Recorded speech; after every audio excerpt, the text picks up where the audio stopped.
So today we hear about the Good Samaritan. I can confidently say I have fulfilled this gospel. I've achieved this.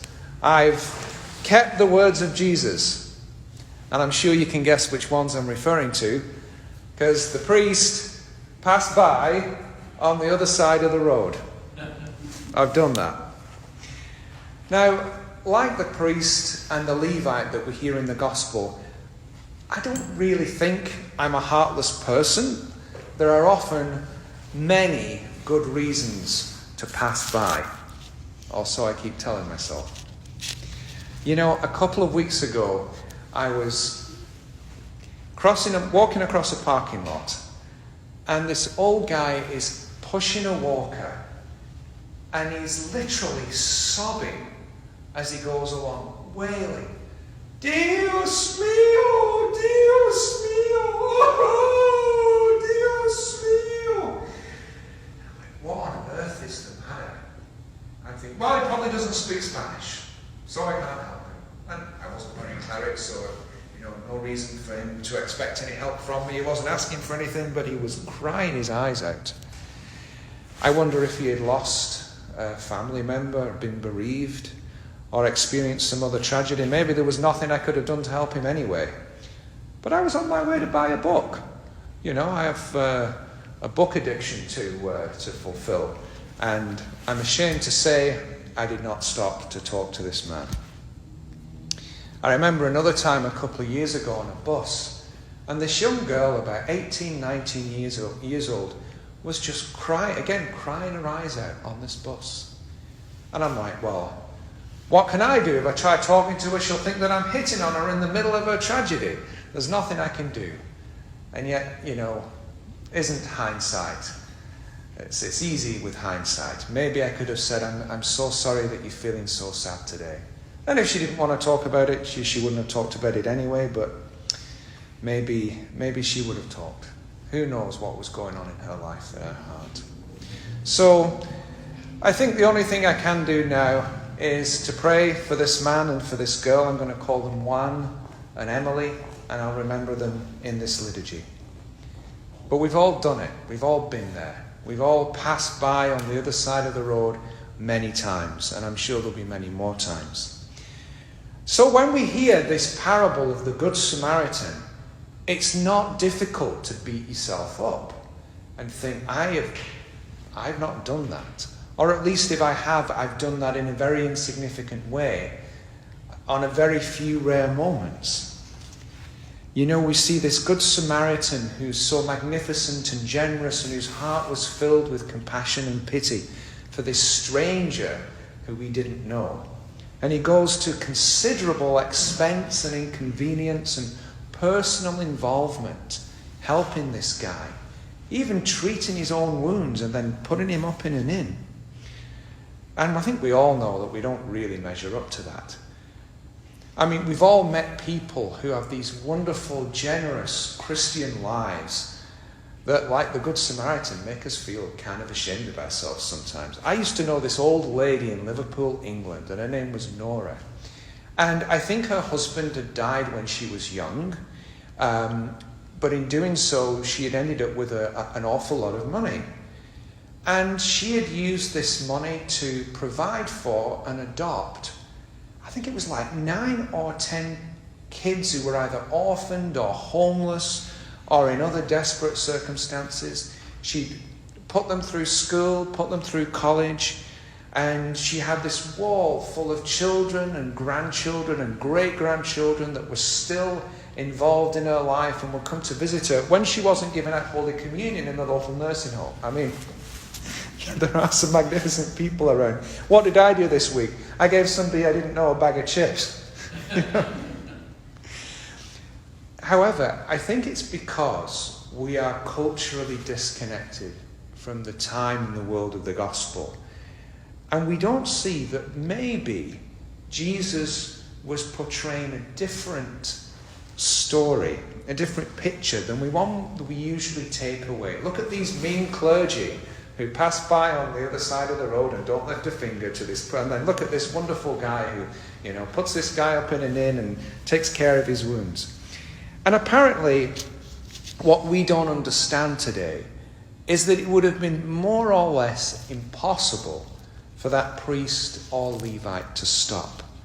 Because in those circumstances where this man is naked and quite possibly dead, or at least getting that way, they were bound by strict ceremonial laws, especially over anything to do with cleanliness. And they would not have been able to function in their roles if they had got involved. In fact, they could even have lost their livelihoods, their position, their reputation. They may not have been able to function ever again. And there was a process to become ritually pure again, but it was costly, time-consuming, and public. And as I said, they may not have had a position to go back to. It's possible that, like any sensible person, they were not travelling on this road alone. It's a very dangerous road out in the wilderness. It's quite possible they had their family, had young children with them. The robbers may still have been around. There are many very solid reasons why it's almost unthinkable for someone to stop in these circumstances.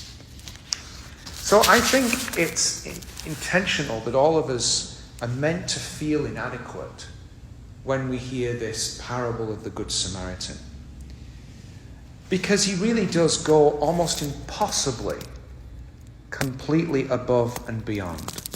He puts himself at great expense, at great risk, spends 2 denarii, which is probably it's several days' wages, it's probably at least a few $100, and then promises to pay even more when he comes back. The innkeeper's probably going to, oh dear me, it was very, very expensive looking after this guy. Many, many expenses. This guy's going to get nailed for another few $100. And this parable Jesus tells as an illustration of how we are supposed to keep the law of God. It's not possible.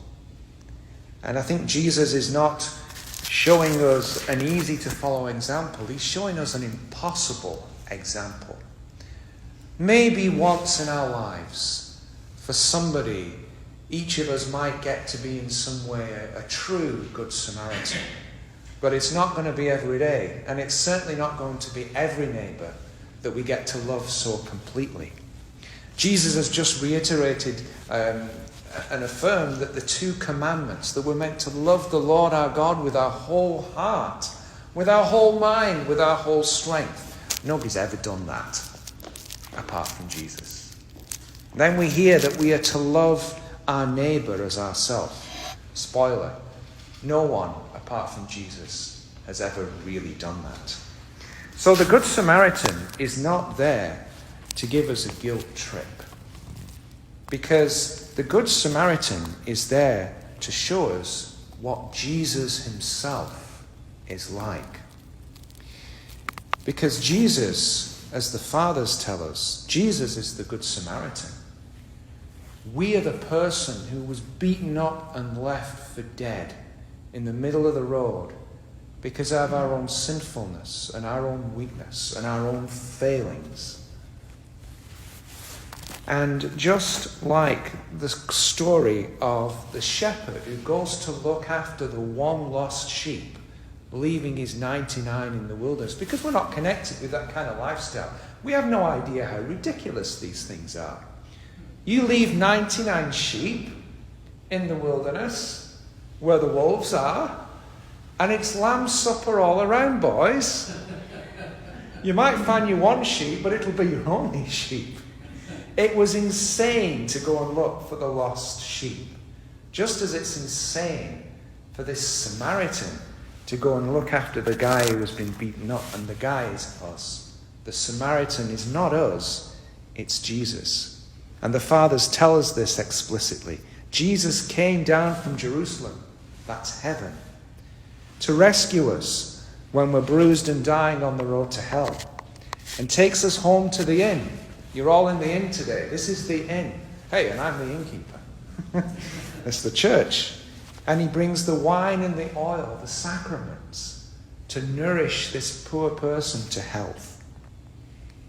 And he leaves the innkeepers all our expenses, the 2 silver pieces, the Old Testament and the New Testament, as one of the fathers says. It's amazing how they think this stuff up. And he promises to return on the day of resurrection and pay all our expenses. And just so you know, whatever ministry costs you, whatever serving somebody in need costs you, Jesus promises that he will more than repay us. The hymn of the church for this gospel goes like this. I fell among thieves by my reasonings. I was robbed by my wretched mind. Greatly stricken and wounded in soul, naked of grace, I lie upon the road of life. The priest saw my hopeless wounds and passed me by. The Levite knew my disease and turned away. But in your love for mankind, you were pleased to stoop down to me, O Christ, O God, not by the road of Samaria, but from the flesh of Mary. Grant me healing by pouring out upon me your great mercy. If we understand this parable through the lens that the fathers of the church gives us, not only does it save us from a huge guilt trip that we don't measure up, but it also saves us from a more serious problem that we come into if we take the modern understanding of this parable too far. People think, because of this story, that the point of Christianity is just to be nice. The point of Christianity is just to be generous. Well, if you're already nice and generous, then maybe you don't need Christianity at all. And of course, that's absolutely not the truth. We all need Christianity and we all need the church.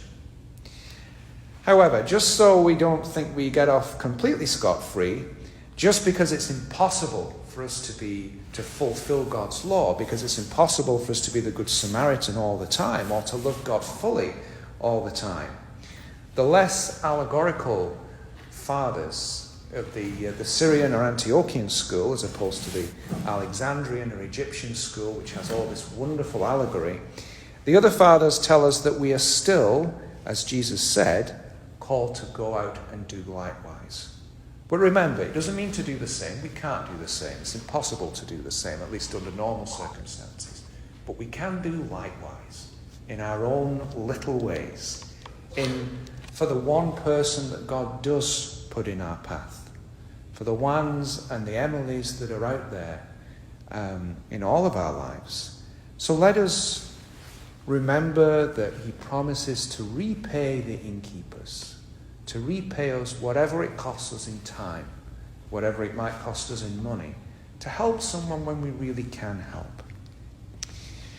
You know, that was where this morning I was going to end my homily and say, look out for those ones, those Emilys. Be a little bit more like the Good Samaritan.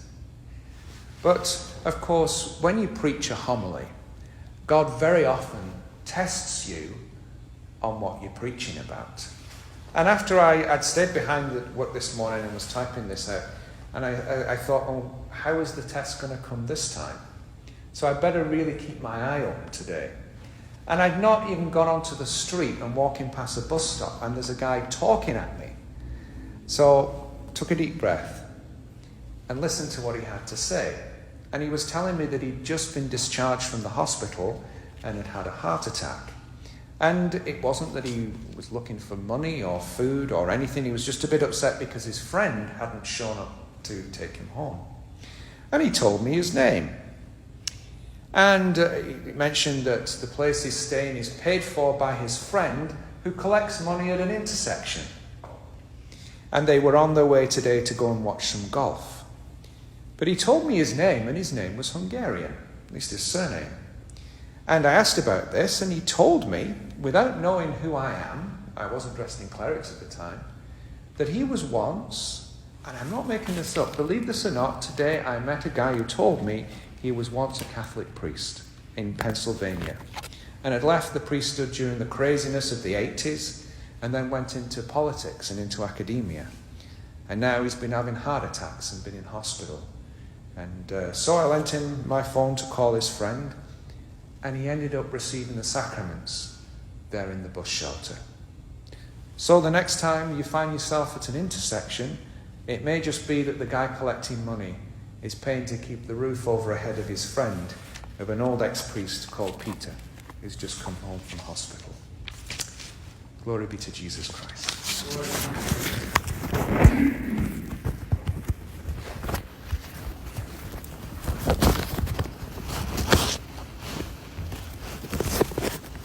Let us